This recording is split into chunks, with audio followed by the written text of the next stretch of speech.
अस्सलाम वालेकुम, this is Daniyal Khan. Welcome to my channel. Graduate training agriculture officer 2026 ये एक ट्रेनिंग प्रोग्राम है। ग्रेजुएट ट्रेनिंग एग्रीकल्चर ऑफिसर्स है और इसके लिए पंजाब एक केपी के वाले इसमें अप्लाई कर सकते हैं। एक लीडिंग ग्रुप है मैन्युफैक्चरिंग इंडस्ट्री का, जो कि ये अपॉर्चुनिटी ऑफ़र कर रहा है यंग ग्रेजुएट से। तो ट्रेनिंग का क्या है कि आपको फ्रेश ग्रेजुएट्स होने चाहिए, ओनली मेल, जिनकी 16 ईयर एजुकेशन हो और डिग्री कंप्लीट हुई हो उनकी 25 से 26 में। किसी भी एच से या पीईसी से रिकॉग्नाइज्ड यूनिवर्सिटीज़ हैं उनसे इन्होंने डिग्री कंप्लीट की हो। मिनिमम आपकी 3.00 आपकी सीजीपी होनी चाहिए। अगर परसेंटेज है तो 75% होनी चाहिए।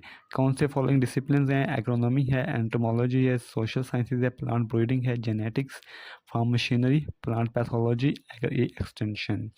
तो क्या मिल रहा है आपको? आपको जो कंपनसेशन एंड बेनिफिट्स मिल रहे हैं वो है कि एक कंपेरेटिव सैलरी विद अकोमोडेशन मिल रही है, आपको मेडिकल कवरेज मिल रहा है और एम्प्लॉयज़ के लिए, आपकी जिमेट फैमिलीज़ के लिए आपको लाइफ इंश्योरेंस मिल रहा है, एनुअल लीव इंटाइटलमेंट्स, बोनसेस, और इसके अलावा जो ग्रेजुटी बेनिफिट्स होते हैं आफ्टर रिटायरमेंट वो आपको मिल रहे हैं in line with the company policy. तो जो शॉर्ट लिस्टेड कैंडिडेट्स होंगे उनको टेस्ट और इंटरव्यू के लिए बुलाया जाएगा अप्लाई करने के लिए। ये एक अच्छी अपॉर्चुनिटी है जिन्होंने एग्रीकल्चर में डिग्री ली हुई है। आप जेटी बिल में अप्लाई करते हैं, जो एग्रीकल्चर से डील कर रहे होते हैं ग्रेजुएट्स। आप पीपीसी बिल में अप्लाई कर रहे हैं, तो अगर आपने अप्लाई किया हुआ है तो आप इसमें भी लाजमी अप्लाई करें। अब इसमें क्या है, अप्लाई करने के बाद आपको एक मैं अप्लाई करने का तरीका बता देता हूँ पूरा। आप मैनुअल प्रोसीजर के ज़रिए भी HBL में या मुस्लिम कमर्शियल बैंक या मिज़ान बैंक में चालान पे कर सकते हैं, या वन लिंक के ज़रिए PSID जनरेट करके आप जैज़ कैश के ज़रिए या अपने बैंक ऐप से भी ये जो चालान है वो पेमेंट कर सकते हैं। अब ये लिंक आपको डिस्क्रिप्शन में मिलेगा। ग्रेजुएट ट्रेनिंग का एग्रीकल्चर ऑफिसर 2026, इसमें क्या करना है, आपने सबसे पहले अपना साइन अप कर लेना है।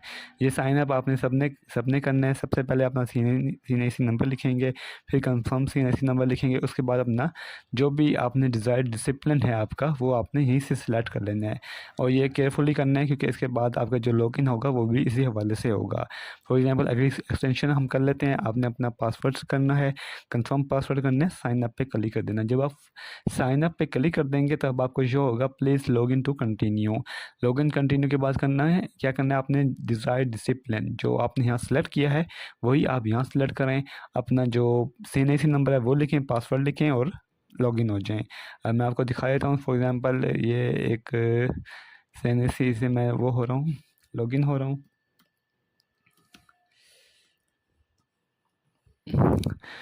अच्छा, लॉगिन होने के बाद आपको एक इंस्ट्रक्शंस शो होंगी कि आपने तो तमाम कैपिटल लेटर्स में रजिस्ट्रेशन फॉर्म फिल करना है। आप jazz cash one bill link के ज़रिए भी वो कर सकते हैं। और उसके बाद क्या करना है, आपने अपनी एप्लीकेशन के साथ जो भी एकेडमिक डॉक्यूमेंट्स हैं वो भेज देने हैं। Graduate training engineer project, national testing service, 96 street number 4, sector H81, Islamabad. तो ये आपने अपने डॉक्यूमेंट्स लाजमी भेजने हैं। उसके बाद आपने अपनी फ़ोटोग्राफ अपलोड करनी है, और अदरवाइज़ आपकी जो एप्लीकेशन है वो प्रोसीड नहीं होगी। डिपॉजिट आइडिया जनरेट होगा, और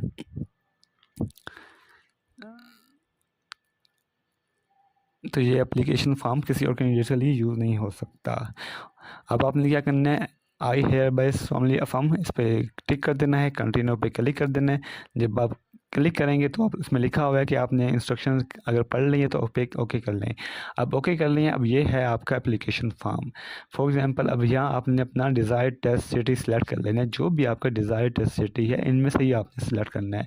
फॉर एग्जांपल मैं लाहौर कर रहा हूँ। नेम आपने लिखेंगे अपना as per CNIC, father name लिखेंगे एज पर CNIC लिखा हुआ आएगा। जेंडर सेलेक्ट कर लेंगे नीचे दिए हुए से। उसके बाद अपना रिलीजन सेलेक्ट कर लेंगे, मुस्लिम, नॉन मुस्लिम, अपनी डेट ऑफ बर्थ करेंगे। उसके बाद क्या करना है, आपने अपना ईमेल एड्रेस लिखना है, प्रोविंस सेलेक्ट कर लेना है, डोमिसाइल डिस्ट्रिक्ट, पोस्टल सिटी। अपना जो पोस्टल एड्रेस है ये आपने बिल्कुल एक्यूरेट लिखना है, क्योंकि आपको जो भी कॉरस्पॉन्डेंस होगी वो आपकी इसी पते पे होगी। तो ये आपने बिल्कुल ठीक लिखना है, आपकी जो भी कॉरस्पॉन्डेंस होगी इसी पे होगी। मोबाइल नंबर लिखना है, आपका कन्वर्टेड पोर्टेबल या मोबाइल नंबर ना हो, और कन्वर्टेड क्योंकि अगर कन्वर्टेड होता है तो उसमें फीस एस्टिमेट डिलीवरी में कोई इशू आता है। अब आपने क्या करना है, उसके बाद अपना पीएससी की रजिस्ट्रेशन है वो लिख दें, आप डिसेबल है नहीं है, यस करें नो करें, अपना प्रोफाइल सेट करें। उसके बाद क्या करना है, आपने अपनी जो एजुकेशन है वो सिलेक्ट कर लेनी है। अब उसमें लिखा हुआ है कि एनटीएस उन लोगों को, उन कैंडिडेट्स को नंबर स्लिप इशू नहीं करेगा जो अपने एकेडमिक रिकॉर्ड अकॉर्डिंगली एंटर नहीं करेंगे। तो सबसे पहले अपना मैट्रिक का एंटर करना है आपने। आपने क्या करना है, सेकेंडरी स्कूल सर्टिफिकेट है तो ये एंटर करें, अदरवाइज ओ लेवल है तो ओ लेवल करें। मेजर सिलेक्ट लिख दें यहाँ पे, अगर साइंस है तो आर्ट्स है या साइंस है जो भी है आपका। ईयर पासिंग कब किया है, टोटल मार्क्स कितने थे, ऑब्टेन कितने किया, यूनिवर्सिटी कौन सी है, ये सारे आप फिल कर दें। अगर आपका बैचलर सिस्टम एजुकेशन है तो यहाँ तक, एमएस एमफिल किया हुआ है तो आपने ये भी फिल कर लेना है। उसके बाद सबमिट कर देना है। सबमिट करेंगे तो आपको एक चालान जनरेट होगा, आपने उसको पे कर देना है। एप्लीकेशन एंड फीस स्टेटस, जब आप यहाँ पे आएंगे एप्लीकेशन एंड फीस स्टेटस पे, यहाँ पे आपको लिखा आएगा कि आपकी एप्लीकेशन फॉर्म सबमिट नहीं हुआ, और जब आप ये सबमिट करेंगे ना तभी आपको वो चालान जनरेट होगा। और उसके बाद आपने इसका प्रिंट लेना है और डॉक्यूमेंट भेज देने हैं कहाँ पे, जो मैंने बताया था। तो इस हवाले से कोई भी क्यूरी हो आप मुझे कमेंट कर सकते हैं। अप्लाई करवाने के लिए आप मुझे कमेंट कर सकते हैं, यूट्यूब पे अप्रोच कर सकते हैं। दुआ में याद रखिएगा, चैनल को ज़रूर सब्सक्राइब कर लीजिएगा, क्योंकि मैं इसके हवाले से गवर्नमेंट जॉब्स के हवाले से अपडेट्स आपको देता रहूँ। टेस्ट उनके इंटरव्यू के हवाले से भी अपडेट्स मिलती रहेंगी। दुआ में याद रखिएगा, दुआ में याद रखिएगा। थैंक यू, अल्लाह हाफिज़।